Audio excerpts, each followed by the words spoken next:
Hi,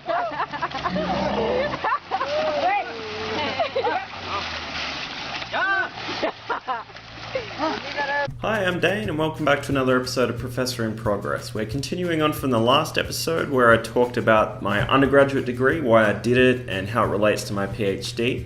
If you missed that one, you can go click up here and see it now. This week we're talking about the next step, which is my honours degree. Now, an honours degree, for those unaware, and this may work slightly differently for other countries, so bear with me. An honours degree is an extra year at the end of a bachelor's that students with consistently high grades in their major are able to apply for. Now, at Deakin University, where I did mine in 2012, it involved a 15,000 word thesis on a topic chosen by myself, as well as a few coursework units with their own separate assessments, like 4,000 word essays and literature reviews, that sort of thing. Similar to a PhD program, you typically have your own honours supervisor who works with you on a one-on-one basis to provide support, give you feedback on drafts of either thesis-related stuff or just other assignment stuff, or just, to be there for you to vent to, or kind of whatever sort of support you need and that they're able to give you. That's what your supervisor is for. I had a proclivity for environmental anthropology, so I chose the department's environmental anthropologist, Tanya King, to be my supervisor. Tanya's a maritime anthropologist, which means her research is all about fishing cultures.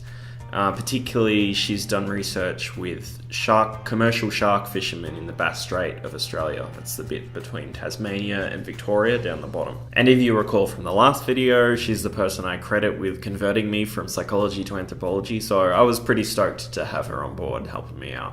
Now, when it came to choosing the topic that I wanted to write about in my thesis, which I needed to know before applying, of course, I wasn't really sure what to do. I knew I wanted to be an anthropologist, but I didn't really have a particular problem or society that I knew for certain from the get-go that I wanted to explore.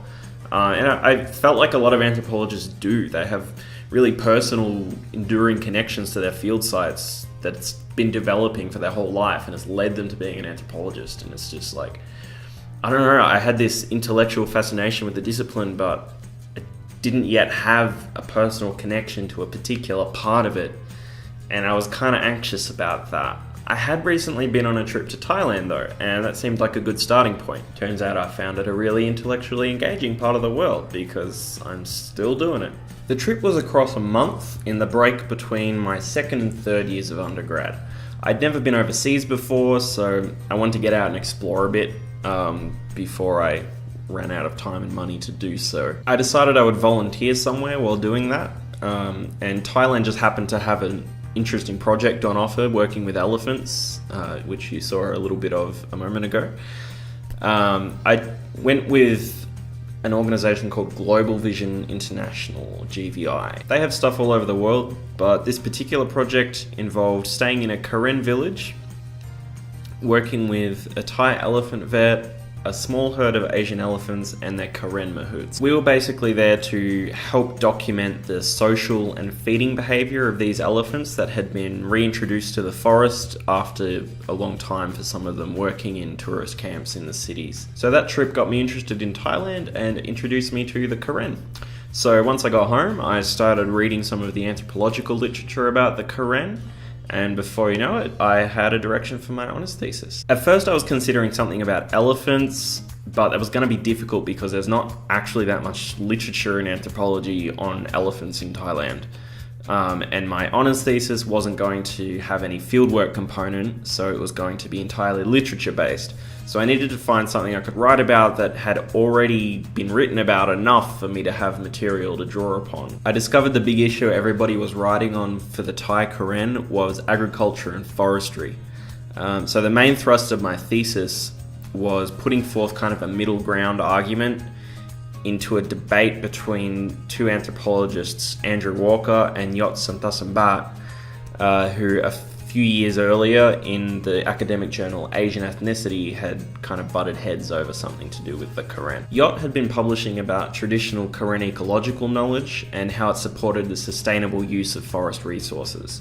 And this was explicitly in response to the Thai government's efforts to blame what they call hill tribes agriculture for contributing to deforestation and floods and droughts and all sorts of natural disasters in Thailand. The government's objective was to stop everybody from shifting cultivation and get everybody to transition to permanent irrigated cash crops. Walker was also really critical of the Thai government in this situation, but he felt like Yot was oversimplifying the Karen role for political purposes, and that pitching them as inherent forest guardians was actually going to be harmful to Karen, who failed to live up to that image. Both scholars agreed on a lot of the facts of the situation, but they afforded different legitimacy to different actors and interpreted some of the symbolic aspects of the issues differently. Now, to make an original contribution using nothing but the literature, I analysed two key texts in order to inform my understanding of this issue, which I have on my bookcase behind me.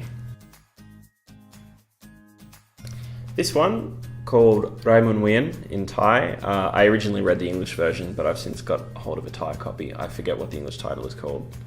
I'll put a thing down here on the screen so you can see in English what it's called. Is by Karen activists called Bupo. It details the traditional agricultural cycle of the Karen and talks about all of the cultural ideas and practices that are bound up with the rotational farming system. The other one, Look Down, See the Women Cry,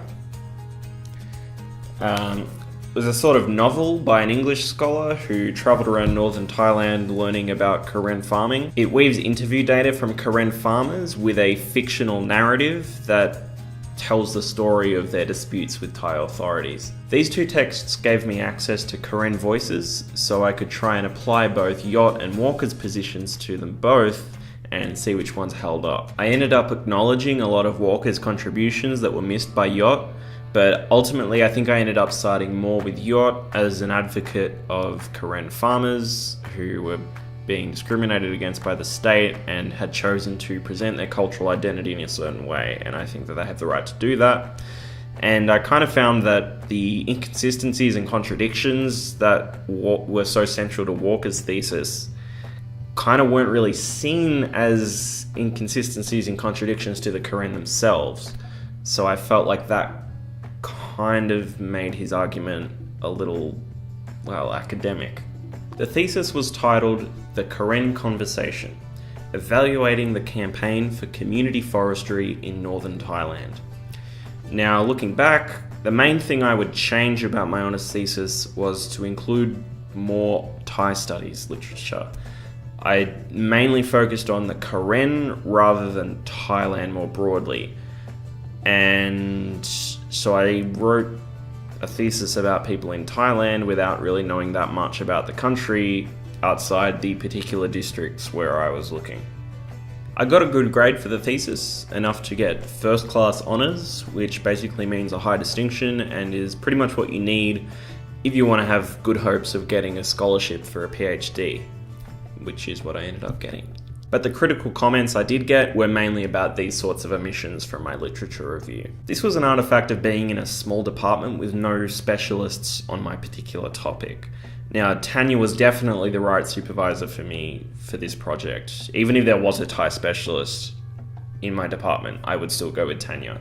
We had weekly meetings, we talked about how much Skyrim I was playing all the time, and she gave me meticulous feedback on absolutely everything that I wrote, which was really, really helpful. But more than anything, we just kind of got along just personally, which just made it a lot less stressful doing such a big project. She had great knowledge of environmental topics and anthropology generally, but she lacked the specialised knowledge about Thailand that would have allowed her to immediately pick up on the shortfalls in my thesis. In hindsight, I probably could have spent a little more time bouncing ideas off of Rowan Baston, who was a Sri Lankan Buddhism specialist in the department. I think he would have been able to help me more with a lot of the area studies side of my project. As a young scholar, being at a smaller university for honours, I think was really good for me.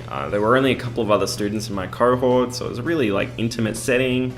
I got a lot of one-on-one time with all of the staff in the department, and even the PhD students who were around knew all of the honours students. It was really a tight-knit group. This kind of environment really helped me to build my confidence engaging with professional scholars and not to be intimidated by people who are senior to me in the university. I don't think I personally would have coped as well with honours had I immediately come to a larger, more prestigious institution like ANU where I am now. So I think I'll leave it there for now. Let me know in the comments if you have any questions about any aspect of honours. Next I'll move on to my time between degrees and the master's degree that I did as final preparation for the PhD. Until then, click that subscribe button, like the video, leave a comment, and I'll see you next time.